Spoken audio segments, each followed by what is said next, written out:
questo silenzio è un silenzio fecondo, perché la presenza nostra silenziosa è potenza, perché noi vogliamo dire che chi sa, chi ha visto parli, perché c'è una ragazza scomparsa, perché ci sono 4 bambini che hanno bisogno della loro madre.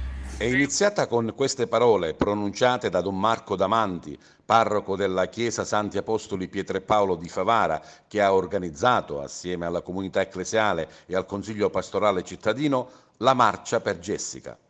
La città ha risposto all'appello. Diverse centinaia di persone si sono ritrovate in piazza Angelo Giglia, a Giatreggia per i favaresi, e man mano sono diventati qualche migliaio. Via via che il corteo andava percorrendo il tracciato stabilito, il numero delle persone presenti aumentava e il corteo si ingrossava sempre più.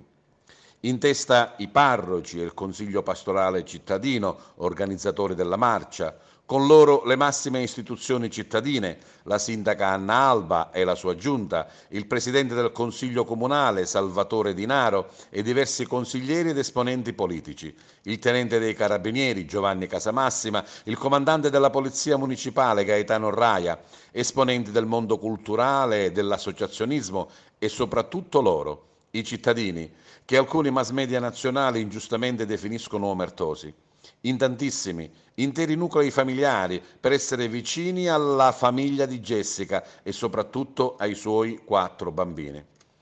Il corteo si è snodato per il tracciato già prefissato da piazza Angelo Giglia fino ad arrivare in via Ambrosini, dove c'è l'abitazione di Giuseppa Caramanno, la mamma di Jessica, dove abita anche la ragazza scomparsa.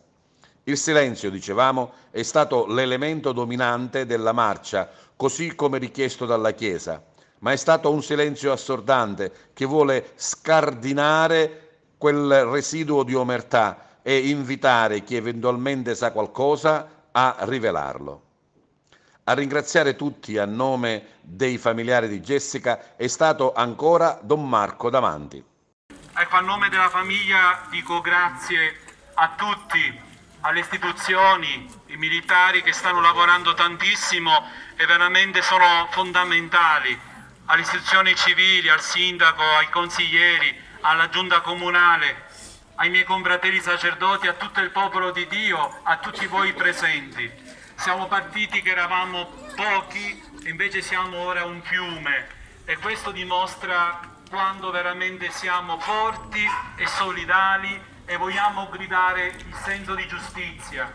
Come ho detto all'inizio, una marcia silenziosa che vuole distruggere il silenzio omertoso. Tante volte noi sacerdoti, come anche le istituzioni civili e militari, hanno invitato la popolazione a parlare, ad aiutare. Questo invito viene fatto nuovamente stasera. Questa ragazza mamma ha 4 bambini che l'aspettano. Preghiamo perché possa ritornare a casa. Appello per dire a chi sa di parlare è stato lanciato ancora una volta dalla sindaca Anna Alba.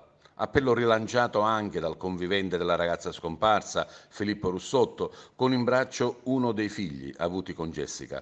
Sul fronte delle indagini il tenente Giovanni Casamassima non si è sbilanciato più di tanto, confermando che il lavoro non è mai stato interrotto, il controllo delle telecamere, l'analisi dei tabulati telefonici, gli interrogatori di parenti, amici e di chi comunque ha avuto negli ultimi giorni contatti con Jessica.